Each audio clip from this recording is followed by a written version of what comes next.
ओम श्री शांब शिवाय नमः।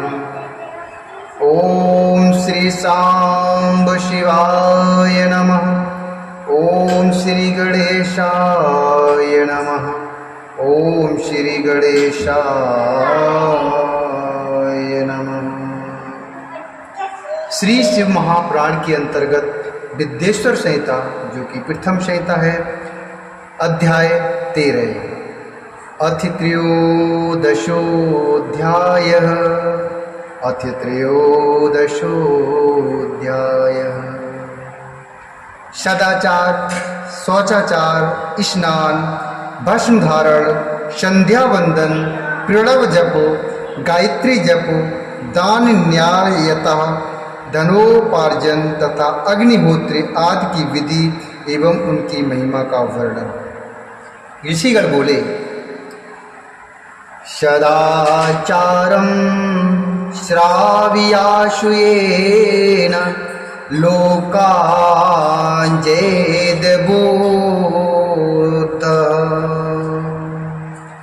सदाचारं श्रावयाशुयेन लोकाञ्जेदबुद्धः। धर्माधर्ममया निब्रूहि स्वर्गनारकदास्तथा।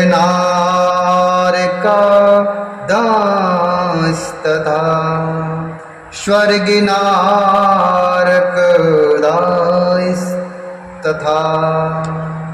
ऋषिगण बोले, हे सूत जी, अब आप शीघ्र ही हमें वह सदाचार सुनाइए जिससे विद्वान पुरुष पुण्य लोकों पर विजय प्राप्त कर लेता है।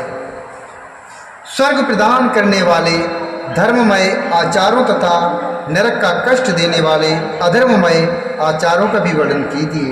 तब सूत जी बोले, सदाचार्यतो विद्वान, सदाचार्यतो विद्वान, ब्राह्मणो नामुनामतः, वेदाचार्युतो विप्रो योत्तरेकैकवान् द्विजः। सूत जी बोले, हे ऋषियों, सदाचार का पालन करने वाला विद्वान ब्राह्मण ही वास्तव में ब्राह्मण नाम धारण करने का अधिकारी है। जो केवल वेदोक्त आचार का पालन करने वाला है, उस ब्राह्मण की विप्र संज्ञा होती है। सदाचार, वेदाचार तथा विद्या, इनमें से एक एक गुण से ही युक्त होने पर उसे द्विज कहते हैं। जिसमें स्वल्प मात्रा में ही आचार का पालन देखा जाता है, जिसने वेदाध्ययन भी बहुत कम किया है, तथा जो राजा का सेवक अर्थात पुरोहित, मंत्री आदि है, उसे क्षत्रिय ब्राह्मण कहते हैं। जो ब्राह्मण कृषि तथा वाणिज्य कर्म करने वाला है और कुछ कुछ ब्राह्मणोचित आचार का भी पालन करता है, वह वैश्य ब्राह्मण है। तथा जो स्वयं ही खेत जोतता अर्थात हल चलाता है, उसे शूद्र ब्राह्मण कहा गया है। जो दूसरों के दोष देखने वाला और परद्रोही है, उसे चांडाल द्विज कहते हैं। इसी तरह क्षत्रियों में भी जो पृथ्वी का पालन करता है, वह राजा है। दूसरे लोग राजत्वहीन क्षत्रिय माने गए हैं। वैश्यों में भी जो धान्य आदि वस्तुओं का क्रय विक्रय करता है, वह वैश्य है। दूसरों को वणिक कहते हैं। जो ब्राह्मणों, क्षत्रियों तथा वैश्यों की सेवा में लगा रहता है, वह शूद्र कहलाता है। जो शूद्र हल जोतने का काम करता है, उसे वृषल समझना चाहिए। शेष शूद्र दस्यु कहलाते हैं। इन सभी वर्णों के मनुष्यों को चाहिए कि वे उषा काल में उठकर पूर्वाभिमुख अर्थात पूर्व की ओर मुँह करके पूर्वाभिमुख हो। सबसे पहले देवताओं का, फिर धर्म का, पुनः अर्थ का, तदंतर उसकी प्राप्ति के लिए उठाए जाने वाले क्लेशों का तथा आय और व्यय का भी चिंतन करें। प्रातःकाल उठकर पूर्व अग्निकोण, दक्षिण आदि 8 दिशाओं की ओर मुख करके बैठने पर क्रमशः आयु, द्वेष, मरण, पाप, भाग्य, व्याधि, पुष्टि और शक्ति प्राप्त होती है। रात के पिछले पहर को उषा काल जाना चाहिए। उस अंतिम पहर का जो आधा या मध्य भाग है उसे संधि कहते हैं। उस संधि काल में उठकर द्विज को मल मूत्र आदि का त्याग करना चाहिए। घर से दूर जाकर बाहर से अपने शरीर को ढके रखकर दिन में उत्तराभिमुख बैठकर मल मूत्र त्याग करे। यदि उत्तराभिमुख बैठने में कोई रुकावट हो तो दूसरी दिशा की ओर मुख करके बैठे। जल, अग्नि, ब्राह्मण आदि तथा देवताओं का सामना बचाकर बैठे। बाएं हाथ से उपस्थ को ढककर तथा दाहिने हाथ से मुख को ढककर मल त्याग करे और उठने पर उस मल को न देखे। तदंतर जलाशय से बाहर निकाले हुए जल से ही गुदा की शुद्धि करे अथवा देवताओं, पितरों तथा ऋषियों के तीर्थों में उतरे बिना ही प्राप्त हुए जल से शुद्धि करनी चाहिए। गुदा में 7, 5 या 3 बार मिट्टी से उसे धोकर शुद्ध करे। लिंग में ककोड़े के फल के बराबर मिट्टी लेकर लगाए और उसे धो दे। परंतु गुदा में लगाने के लिए 1 पसर मिट्टी की आवश्यकता होती है। लिंग और गुदा की शुद्धि के पश्चात उठकर अन्यत्र जाए और हाथ पैरों की शुद्धि करके 8 बार कुल्ला करे। जिस किसी वृक्ष के पत्ते से अथवा उसके पतले काष्ठ से जल के बाहर दातुन करना चाहिए, उस समय तर्जनी अंगुली का उपयोग न करें। यह दंत शुद्धि का विधान बताया गया है। तदंतर जल संबंधी देवताओं को नमस्कार करके मंत्र पाठ करते हुए स्नान करें। यदि कंठ तक या कमर तक पानी में खड़े होने की शक्ति न हो तो घुटने तक जल में खड़ा होकर अपने ऊपर जल छिड़ककर मंत्रोच्चारण पूर्वक स्नान कार्य संपन्न करे। विद्वान पुरुष को चाहिए कि वहाँ तीर्थ जल से देवता आदि का स्नानांग तर्पण भी करे। इसके बाद धौत वस्त्र लेकर 5 कच्छ करके उसे धारण करे। साथ ही कोई उत्तरीय भी धारण कर ले, क्योंकि संध्या वंदन आदि सभी कर्मों में उसकी आवश्यकता होती है। नदी आदि तीर्थों में स्नान करने पर स्नान संबंधी उतारे हुए वस्त्र को वहाँ न धोए। स्नान के पश्चात विद्वान पुरुष उस वस्त्र को बावड़ी में, कुएं के पास अथवा घर आदि में ले जाए और वहाँ पत्थर पर, लकड़ी आदि पर जल में या स्थल में अच्छी तरह धोकर उस वस्त्र को निचोड़े। हे द्विजों, वस्त्र को निचोड़ने से जो जल गिरता है वह पितरों की तृप्ति के लिए होता है। इसके बाद जावाली उपनिषद में बताई गए अग्नि रीति मंत्र से भस्म लेकर उसके द्वारा त्रिपुंड लगाए। त्रिपुंड अर्थात जावाली उपनिषदों में भस्म धारण की विधि इस प्रकार कही गई है। ओम अग्नि रीति भस्म वायुवृति भस्म व्योमेति भस्म जलमिति भस्म स्थलमिति भस्म। इस मंत्र से भस्म को अभिमंत्रित करें। इसके बाद जावाली उपनिषद में बताए गए अग्नि रीति मंत्र से भस्म लेकर उसके द्वारा त्रिपुंड लगाए। इस विधि का पालन न किया जाए, इसके पूर्व ही यदि जल में भस्म गिर जाए तो कर्ता नरक में जाता है।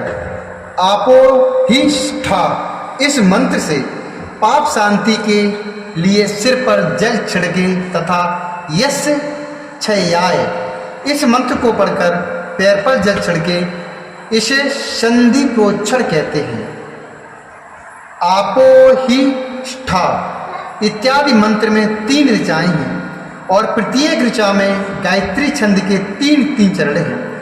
इनमें से प्रथम ऋचा के 3 चरणों का पाठ करते हुए क्रमशः पैर, मस्तक और हृदय में जल छिड़के।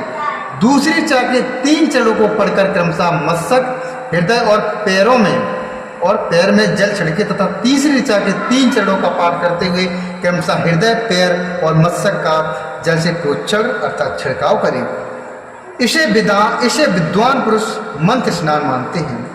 किसी अपवित्र वस्तु से किंचित स्पर्श हो जाने पर, अपना स्वास्थ्य ठीक न रहने पर, राजभय या राष्ट्रभय उपस्थित होने पर तथा यात्रा काल में जल की उपलब्धि न होने की व्यवस्था आ जाने पर मंत्र स्नान करना चाहिए। प्रातःकाल सूर्यश्च मामन्युश्च, इस सूर्यानुवाक से तथा सायंकाल अग्निश्च मामन्युश्च, इस अग्नि संबंधी अनुवाक से जल का आचमन करके पुनः जल से अपने अंगों का प्रोक्षण करे। मध्याह्न काल में भी आपह पुनंतु, इस मंत्र से आचमन करके पूर्ववत प्रोक्षण करना चाहिए। प्रातः काल की संध्योपासना में गायत्री मंत्र का जप करके 3 बार ऊपर की ओर सूर्यदेव को अर्घ्य देना चाहिए। प्रातः काल की संध्योपासना में गायत्री मंत्र का जप करके 3 बार ऊपर की ओर सूर्यदेव को अर्घ्य देना चाहिए। हे ब्राह्मणों, मध्याह्न काल में गायत्री मंत्र के उच्चारण पूर्वक सूर्य को एक ही अर्घ्य देना चाहिए। फिर सायंकाल आने पर पश्चिम की ओर मुख करके बैठ जाए और पृथ्वी पर ही सूर्य के लिए अर्घ्य दे, ऊपर की ओर नहीं।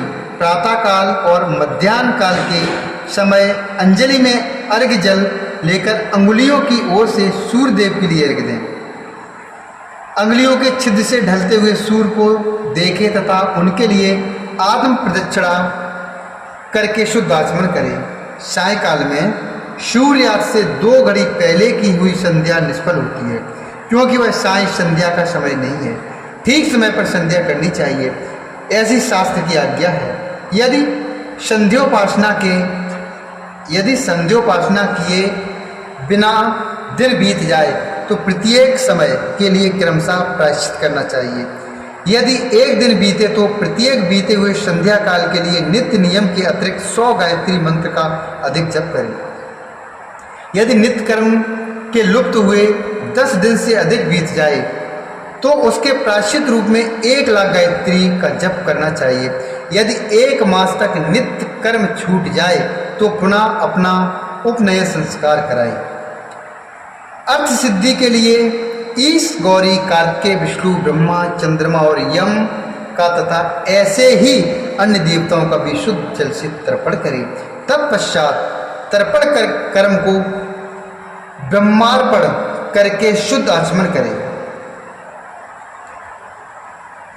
तीर्थ के दक्षिण भाग में प्रशस्त मठ में, मंत्रालय में, देवालय में, घर में अथवा अन्य किसी नियत स्थान में आसन पर स्थिरता पूर्वक बैठकर विद्वान पुरुष अपनी बुद्धि को स्थिर करे और संपूर्ण देवताओं को नमस्कार करके पहले प्रणव का जप करने के पश्चात गायत्री मंत्र की आवृत्ति करें।